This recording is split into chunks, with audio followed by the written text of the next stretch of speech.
Hello दोस्तों, मैं सचिन कुमार अपने यूट्यूब चैनल एम डिस्कसर पर आपका स्वागत करता हूं। दोस्तों, इंटरमीडिएट फिजिक्स का हम 5th चैप्टर पढ़ रहे थे। इस चैप्टर के हम 5 वीडियो जो है पढ़ चुके हैं, 5 पार्ट पढ़ चुके हैं। आज हम लोग इस चैप्टर का 6 पार्ट पढ़ेंगे, कॉम्बिनेशन ऑफ रेजिस्टेंस, प्रतिरोधों का संयोग पढ़ेंगे। इस चैप्टर के संपूर्ण नोट्स का जो वीडियो है आपको डिस्क्रिप्शन बॉक्स में मिल जाएगा। ठीक है, चलते हैं, आगे बढ़ते हैं और पढ़ते हैं प्रतिरोधों का संयोग। प्रतिरोधों को मुख्यतः हम 2 प्रकार से जोड़ते हैं। एक हमारा होता है श्रेणी क्रम और एक होता है समांतर क्रम। तो प्रतिरोधों को मुख्यतः 2 प्रकार से जोड़ा जाता है। और किस लिए जोड़ा जाता है? जैसे कोई परिपथ है, उस परिपथ में जो बल्ब लगा है वो कम वाट का है, तो कम वाट का है, और जो विद्युत सामर्थ्य और जो विभवांतर है वो ज्यादा है, उसको ज्यादा वोल्टेज से जोड़ना है। तो इस कंडीशन में जो हम प्रतिरोध है, प्रतिरोध के मान को बढ़ाते हैं। तो बढ़ाने के लिए प्रतिरोध को बढ़ाया जाता है, प्रतिरोध को घटाया जाता है। तो प्रतिरोध को बढ़ाने तथा प्रतिरोध को घटाने के लिए प्रतिरोधों का जो है कॉम्बिनेशन किया जाता है, संयोग किया जाता है। तो जो प्रतिरोध है, प्रतिरोधों को हम मुख्यतः 2 प्रकार से जोड़ते हैं। एक हमारा होता है श्रेणी क्रम। ठीक, तो श्रेणी क्रम में हम प्रतिरोध को कैसे जोड़ते हैं? श्रेणी क्रम,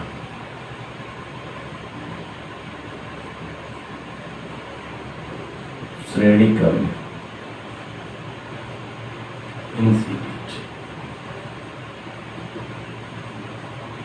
प्रतिरोधों को हम श्रेणी क्रम में कैसे जोड़ते हैं?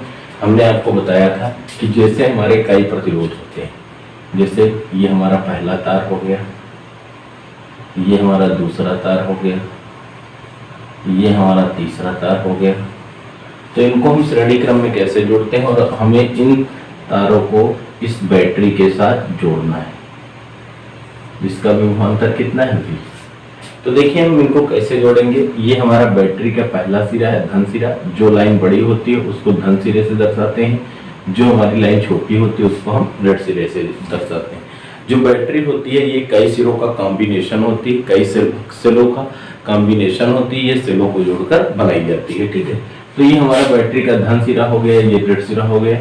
तो ये पहला प्रतिरोध है। पहले प्रतिरोध को हम बैटरी के धन सिरे से जोड़ दें। पहले प्रतिरोध को बैटरी के धन सिरे से जोड़ दिया। इस प्रतिरोध का कौन सा सिरा जो है खाली है? दूसरा। इस दूसरे सिरे को लाया गया और दूसरे प्रतिरोध के पहले सिरे से जोड़ दिया गया। ठीक, ये जोड़ दिया। इस दूसरे प्रतिरोध का कौन सा सिरा खाली है? दूसरा। इस दूसरे प्रतिरोध के दूसरे सिरे को तीसरे प्रतिरोध के पहले सिरे से जोड़ दिया गया। अब देखा जाए तो क्या खाली है? दूसरे प्रतिरोध का दूसरा सिरा खाली है और दूसरे प्रतिरोध का दूसरा सिरा खाली है। तो इस दूसरे प्रतिरोध के दूसरे सिरे को लाया गया और बैटरी के दूसरे सिरे से जोड़ दिया गया। तो प्रतिरोधों के जोड़ने का जो यह एकांतर क्रम होता है, प्रतिरोधों के जोड़ने का यही एकांतर क्रम हमारा कौन सा क्रम कहलाता है? श्रेणी क्रम कहलाता है। तो श्रेणी क्रम क्या होता है? श्रेणी क्रम में पहले प्रतिरोध के पहले सिरे को हम परिपथ के पहले सिरे से जोड़ते हैं, पहले प्रतिरोध के दूसरे सिरे को दूसरे प्रतिरोध के पहले सिरे से, दूसरे प्रतिरोध के दूसरे सिरे को तीसरे प्रतिरोध के पहले सिरे से, तीसरे प्रतिरोध के दूसरे सिरे को चौथे प्रतिरोध के पहले सिरे से। इस प्रकार एक अंतर क्रम में जोड़ते हैं और अंतिम प्रतिरोध के दूसरे सिरे को विद्युत संयंत्र के दूसरे सिरे से जोड़ देते हैं। तो प्रतिरोधों का जो जोड़ने का जो क्रम होता है, यही क्रम हमारा कौन सा क्रम कहलाता है? श्रेणी क्रम कहलाता है। ठीक है, और देखिए एक बात ध्यान देना, जब प्रतिरोधों को हम श्रेणी क्रम में जोड़ते हैं तो श्रेणी क्रम में जोड़ने पर जो सभी प्रतिरोध हैं, सभी प्रतिरोधों में जो बहने वाली धारा होती है वो समान होती है। जो सभी प्रतिरोध होते हैं, सभी प्रतिरोधों में बहने वाली जो धारा होती है वो समान होती है, लेकिन सभी प्रतिरोधों के सिरों के बीच का जो विभवांतर होता है वो अलग अलग होता है। जो प्रतिरोध होते हैं, जैसे हमारे पहला प्रतिरोध R1, दूसरा प्रतिरोध R2 और तीसरा प्रतिरोध कितना था? R3 था। तो यहाँ पर श्रेणी क्रम में सभी प्रतिरोधों में जो धारा का प्रवाह होता है वो समान होता है, लेकिन सभी प्रतिरोधों के सिरों के बीच का जो विभवांतर होता है वो भिन्न भिन्न। जैसे पहले प्रतिरोध के सिरे के बीच का विभवांतर V1, दूसरे के सिरे के बीच का V2 और तीसरे के सिरे बीच का विभवांतर कितना हो? V3 हो। तो जो परिणामी विभव होता है, यहाँ से परिणामी विभव अर्थात जो परिपथ का विभव है, परिणामी विभव को हम किससे दर्शाएंगे? V से। जो हमारा परिणामी विभव होगा V बराबर हो जाएगा सभी प्रतिरोध के सिरों के बीच के विभवों का योगफल। तो पहले के बीच कितना है V1, दूसरे के बीच का V2, तीसरे के बीच का V3। तो परिणामी विभव जो V होगा, V बराबर हो जाएगा V1 plus V2 plus V3, जहाँ V1 क्या है पहले प्रतिरोध के सिरों का विभव, V2 क्या है दूसरे प्रतिरोध के सिरों का विभव, और V3 क्या है तीसरे प्रतिरोध के सिरों का विभव। अब देखिए यहाँ से श्रेणी क्रम में जो धारा का प्रवाह होता है समान होता है। तो जब धारा समान बहेगी तो पहले प्रतिरोध के सिरे का जो सिरा है उसके मध्य उसका प्रतिरोध कितना है R1, उसमें धारा कितनी बह रही I। तो और दूसरा जो प्रतिरोध है उसका प्रतिरोध कितना है R2, धारा कितनी बह रही I। तीसरा जो तार है उसका प्रतिरोध कितना है R3, उसमें धारा कितनी बह रही I। तो यहाँ से हम निकाल लें, इसलिए भाई क्योंकि समांतर क्रम में समान धारा बहती है, इसलिए पहले प्रतिरोध के सिरों के बीच का विभव, प्रतिरोध के सिरे के बीच का विभव, सिरे के बीच का पहले प्रतिरोध के सिरे के बीच का विभव कितना हो जाएगा, ओम के नियम से V बराबर कितना होता है IR से कितना हो जाएगा V1 बराबर धारा कितनी बह रही I और प्रतिरोध कितना है R1। तो V1 बराबर I R1। इसी प्रकार दूसरे की बात करेंगे, दूसरे प्रतिरोध के सिरों के बीच का विभव, इसको क्या कहेंगे V2। V2 बराबर कितना हो जाएगा I R2। इसी प्रकार हम तीसरे के निकालेंगे, तो तीसरे प्रतिरोध के सिरों के बीच का विभव V3 बराबर I R3। तो ये जो V1, V2, V3 का मान निकाला है ये सब कहाँ रखेंगे समीकरण 1 में। V1, V2 तथा V3 का मान समीकरण 1 में रखेंगे।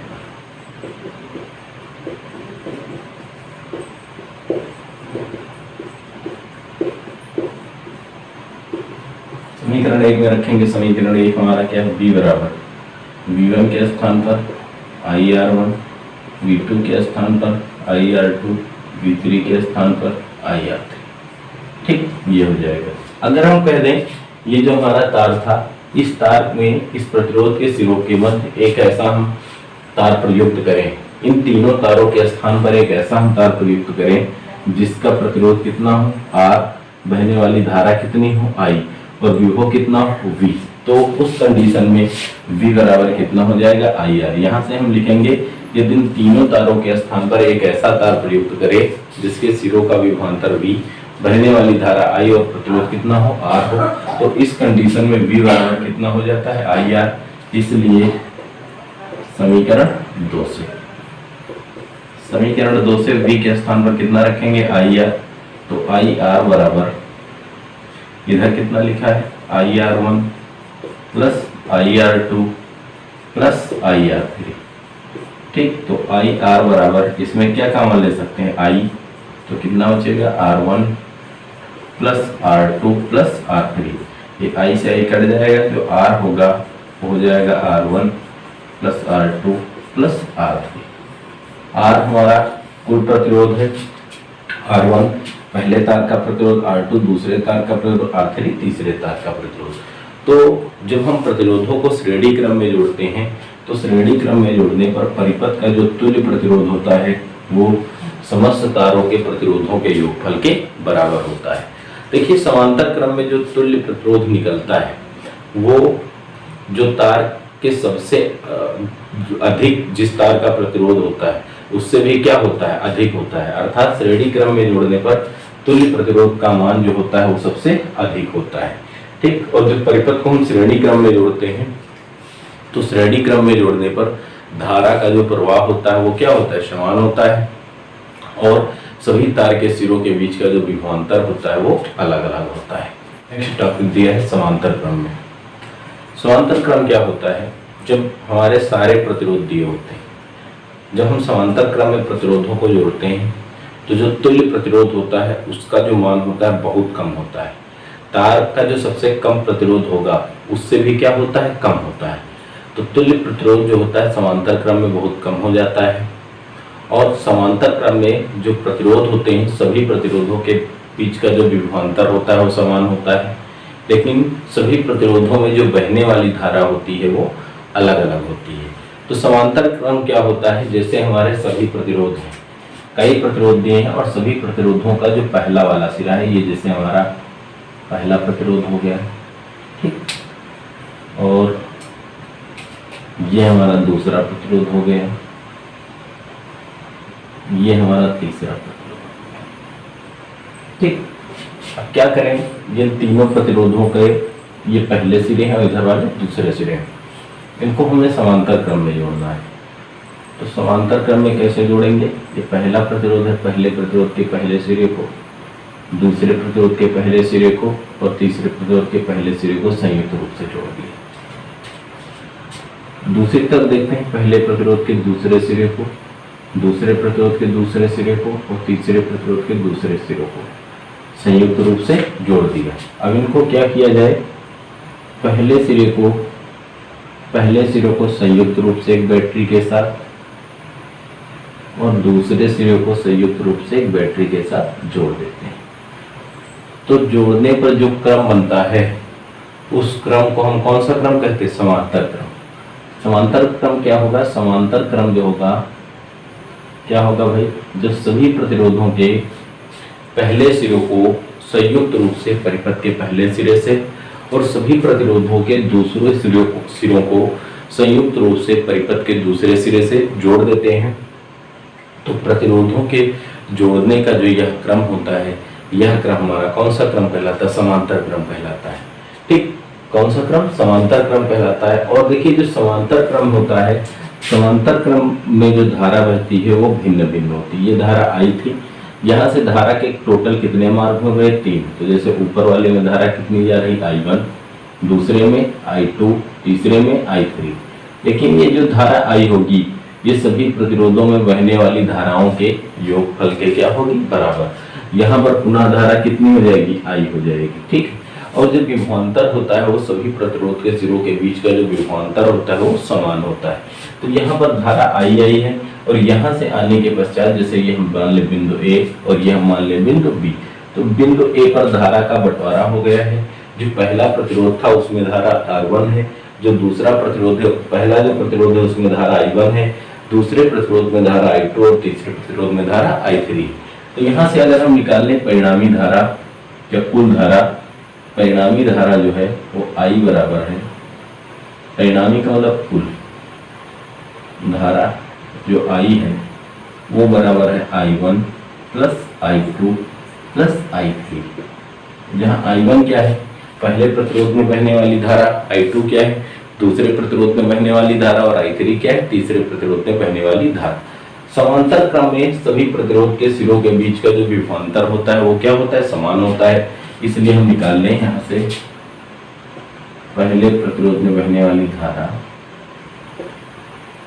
पहले प्रतिरोध में बहने वाली धारा,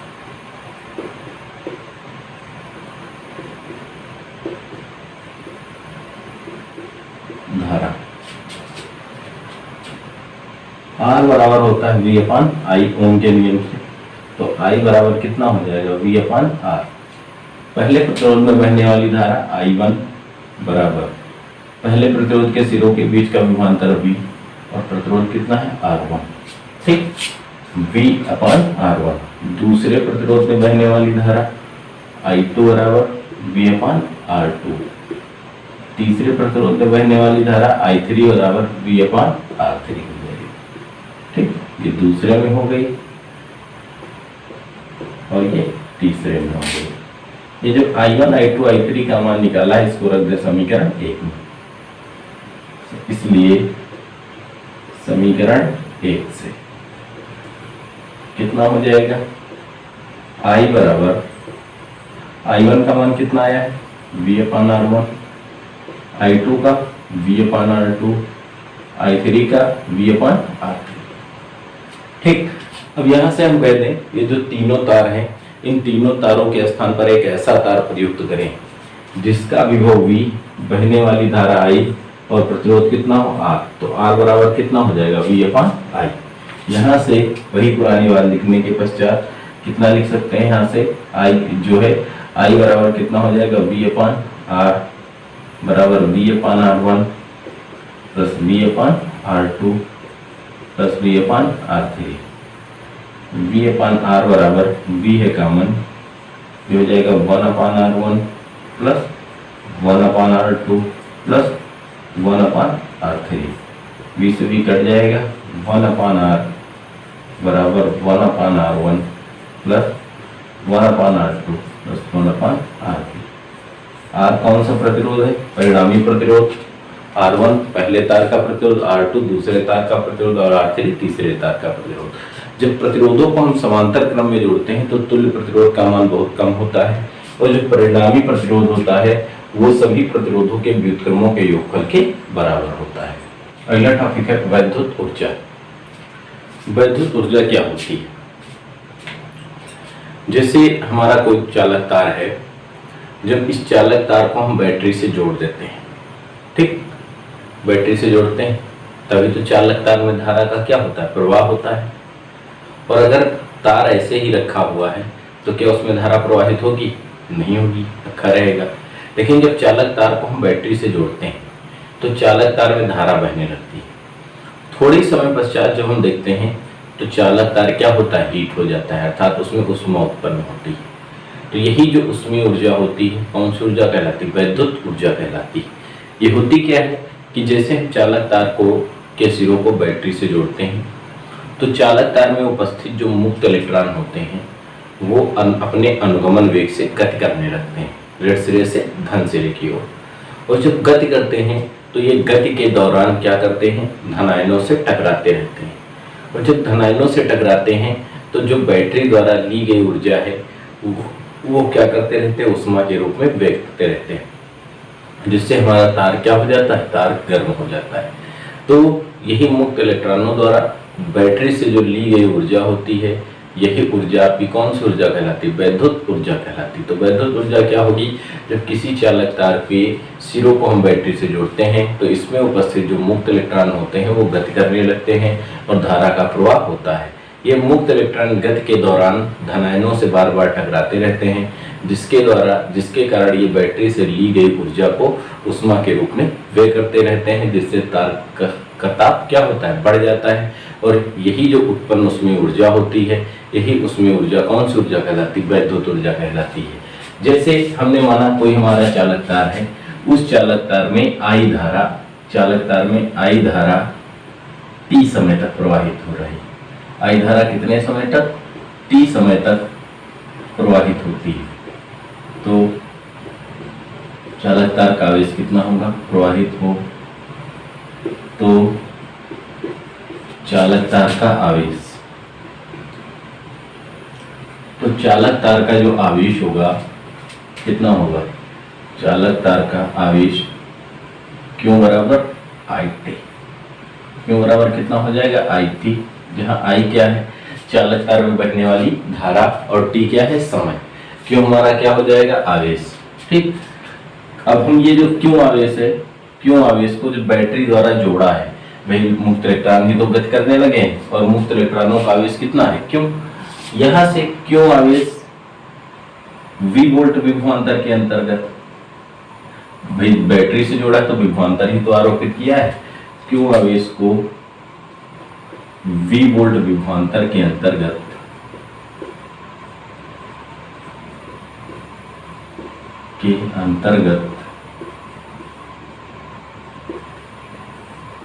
एक बिंदु से दूसरे बिंदु तक, एक बिंदु से दूसरे बिंदु तक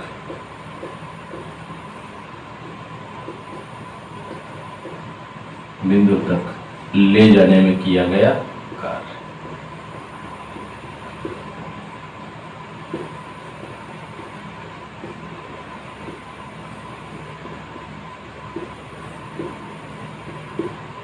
ठीक, कार्य W बराबर Q इंटू V।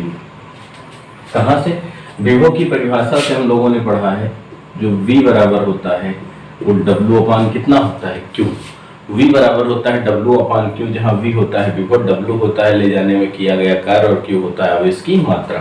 तो यहाँ पर Q आवेश को हम V वोल्ट विभवांतर के अंतर्गत ले जा रहे हैं, इसलिए ले जाने में किया गया कार्य जो होगा वो W बराबर हो जाएगा Q इंटू V, जहाँ Q है आवेश और V क्या है विभव। यहाँ से Q बराबर किसके, चूंकि जो है Q बराबर है IT के, इसलिए हम Q के स्थान पर कितना रख सकते हैं IT। तो W बराबर हो जाएगा हमारा IT इंटू V, या हम इसको लिख सकते हैं W बराबर VIT। इसको हम समीकरण 1 कहते हैं, इसको हम समीकरण 2 कहते हैं। ठीक, यहीं से यदि चालक तार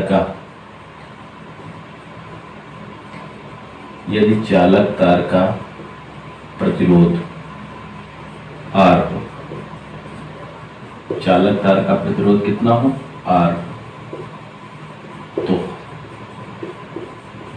ठीक, चालक तार का प्रतिरोध R हो तो प्रवाहित धारा जो होगी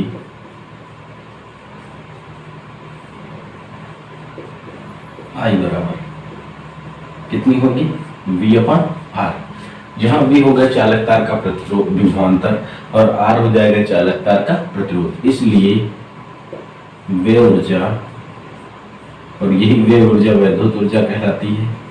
वे ऊर्जा W बराबर V, I के स्थान पर कितना रखेंगे V अपान R इंटू T, तो W हो जाएगा V square R into T।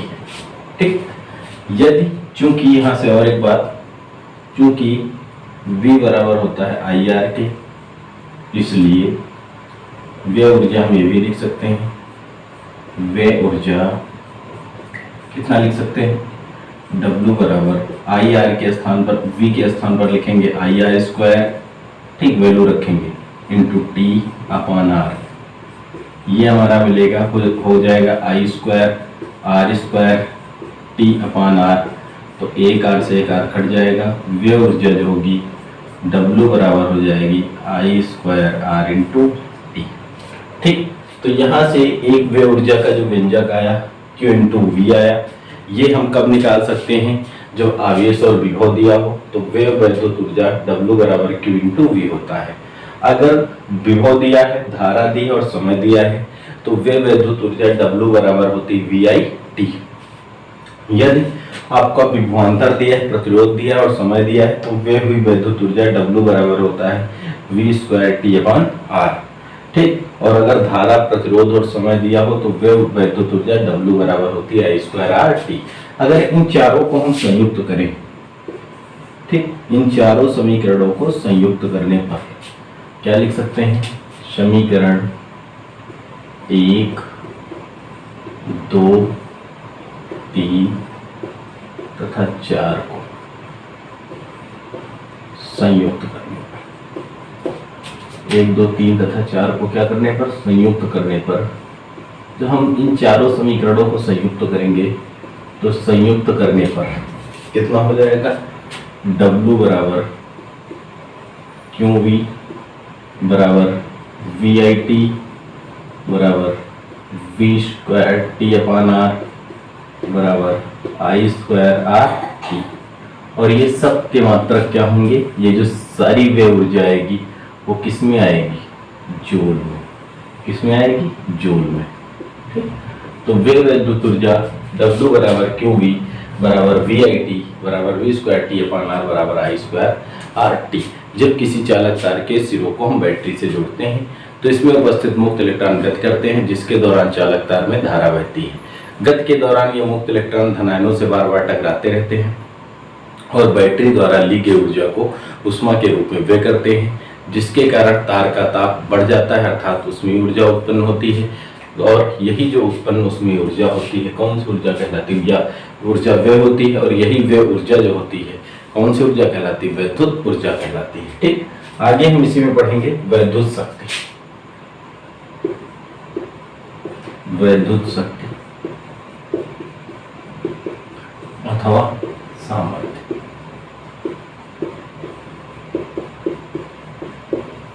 वैद्युत शक्ति अथवा सामर्थ्य क्या होती है, इसको हम P से दर्शाते हैं और P बराबर होता है W/T। इसका मात्रक वाट, किलोवाट या जूल प्रति सेकंड होता है। तो वैद्युत शक्ति अथवा सामर्थ्य क्या होती है, किसी वैद्युत परिपथ के कार्य करने की दर। किसी वैद्युत परिपथ के कार्य करने की जो दर होती है वो वैद्युत शक्ति अथवा सामर्थ्य कहलाती है। किसी वैद्युत परिपथ के कार्य करने की जो दर होती है वही दर हमारी क्या कहलाती है, वैद्युत शक्ति अथवा सामर्थ्य कहलाती है। वाट या इसका मात्रक जो होता है वो क्या होता है, जूल प्रति सेकंड, क्योंकि W है कार्य, कार्य का मात्रक जूल और T है समय, समय का मात्रक सेकंड, तो इसका मात्रक हो जाता है जूल प्रति सेकंड या वाट। अब देखिए W बराबर, W के हम यहाँ से W बराबर हम लोगों ने पढ़ा है QV होता है, W बराबर VIT होता है, W बराबर V²T/R होता है और W बराबर I²RT होता है। तो यहाँ से P बराबर ध्यान देना, W के स्थान पर अगर हम QV रखें तो हमें मिल जाएगा QV/T। ठीक, अगर हम W के स्थान पर VIT रखें तो T से T कट जाएगा, कितना मिल जाएगा, VI।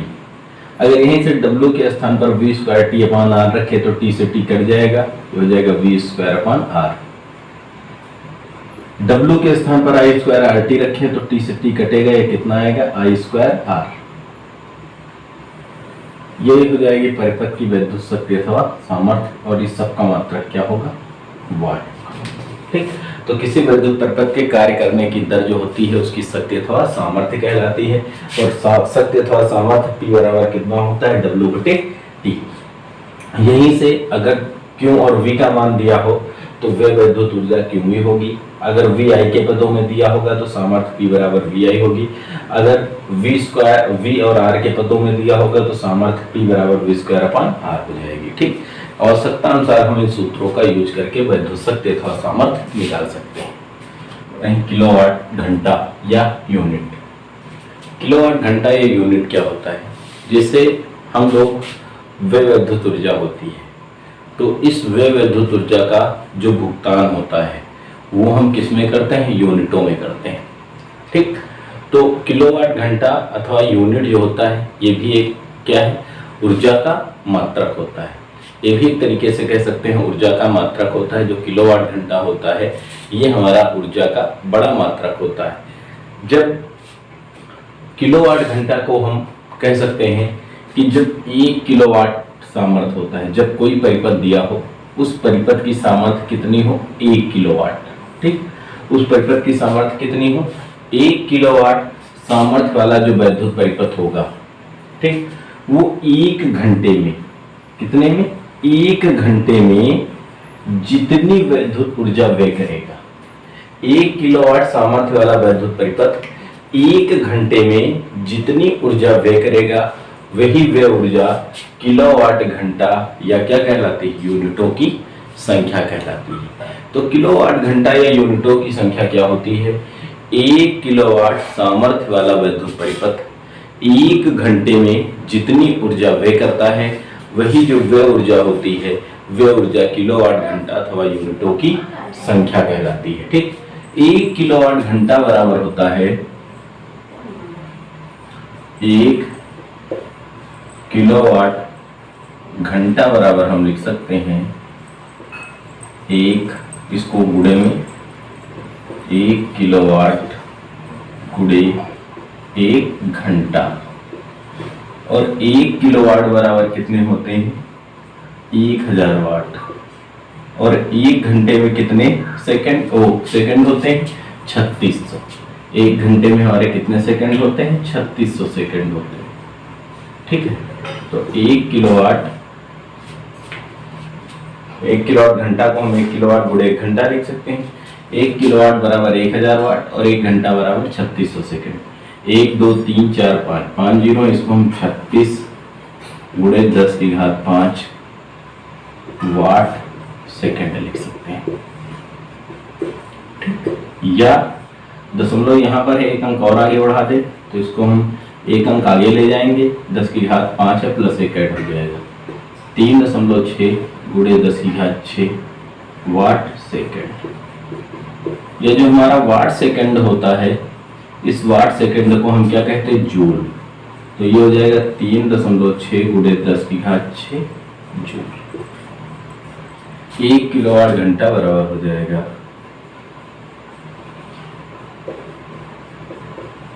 1 किलोवाट घंटा बराबर 3.6 गुणे 10 की घात 6 जूल होता है। ठीक, 3.6 गुणे 10 की घात 6 जूल। वाट सेकंड को हम क्या लिख सकते हैं? जूल, या यूनिटों की संख्या भी कहते हैं। तो 1 किलोवाट घंटा क्या होगा? 1 किलोवाट सामर्थ्य वाला वैद्युत परिपथ 1 घंटे में जितनी ऊर्जा व्यय करता है वही ऊर्जा हमारी किलोवाट घंटा अथवा क्या कहलाती? सामर्थ्य अथवा यूनिटों की संख्या कहलाती। इसका दूसरा फार्मूला भी हम लिखते हैं, 1 किलोवाट घंटा बराबर 1 किलोवाट घंटा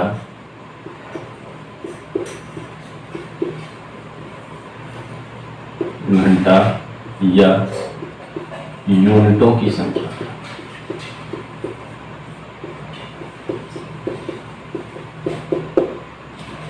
बराबर P। भाई वे ऊर्जा ही तो होती है। W बराबर कितना होता है? P into T. ठीक है, क्योंकि हम लोग पढ़ते हैं P बराबर होता है W बटे टी, तो W बराबर हम कितना लिख सकते हैं? P इंटू टी, कि 1 किलोवाट घंटा या यूनिटों की संख्या बराबर P इंटू टी। ठीक, P होगा वाट में और T होगा घंटे में। ठीक, तो यदि हम कह सकते हैं कि P सामर्थ्य वाला वैद्युत परिपथ, P वाट सामर्थ्य वाला वैद्युत परिपथ द्वारा 1 घंटे में वे ऊर्जा या किलोवाट घंटा या यूनिटों की संख्या बराबर हम लिख सकते हैं P वाट गुणे P घंटा। ठीक, इसको हम लिख सकते हैं P बराबर कितना होता है? VI। P बराबर VI वाट गुणे P घंटा, या इसको देखो हम ऐसे लिख सकते हैं VI बटे 1000 से भाग कर दिया और यहाँ 1000 से गुणा कर दे, तो 1000 वाट बराबर कितना हो जाएगा? Kilo watt. 1 किलोवाट गुणे घंटा, 1 घंटा ले लो। टी था, टी बराबर कितना? 1 घंटा।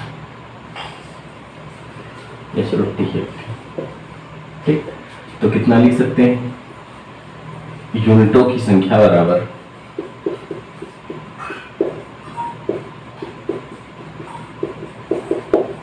वे विभवांतर वोल्ट, आई है धारा का मात्रक एम्पियर,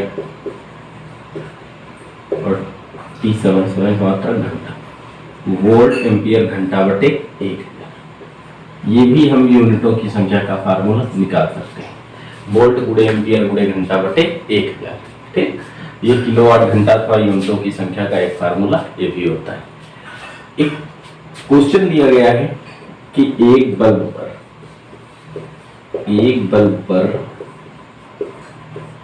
100 W 220 V अंकित।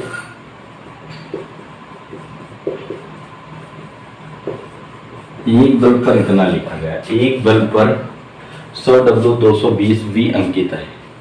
कहा जाए इस कथन का क्या तात्पर्य है? ठीक, तो इस कथन से आप क्या समझते हो? एक बल्ब पर 100 W और 220 V अंकित है, इस कथन से आप क्या समझते हो? इस कथन का तात्पर्य है कि यह जो वैद्युत परिपथ है 1 घंटे में, कितने घंटे में? 1 घंटे में 220 वोल्ट विभवांतर, 1 घंटे में 220 वोल्ट विभवांतर पर 100 वाट वैद्युत ऊर्जा व्यय करता है। ठीक, तो एक बल्ब पर 100 W 220 V अंकित है, इस कथन से आप क्या समझते हो? तो इस कथन का तात्पर्य है कि यह जो वैद्युत बल्ब है 1 घंटे में 220 वोल्ट विभवांतर पर 100 वाट वैद्युत ऊर्जा क्या करता है? व्यय करता है। तो ये जो वीडियो था ये इस चैप्टर का अंतिम पार्ट हो गया। अब अगले वीडियो में हम इस चैप्टर के ऑब्जेक्टिव टाइप क्वेश्चन पढ़ेंगे और उसके बाद इस चैप्टर के कुछ महत्वपूर्ण न्यूमेरिकल पढ़ेंगे जो बोर्ड एग्जाम में पूछे जाते हैं। अगर आपको हमारा ये वीडियो पसंद आया है तो आप इसे लाइक, शेयर और कमेंट करेंगे और हमारे चैनल को सब्सक्राइब करेंगे, जिससे आने वाले वीडियो की लेटेस्ट नोटिफिकेशन आपको प्राप्त हो जाए।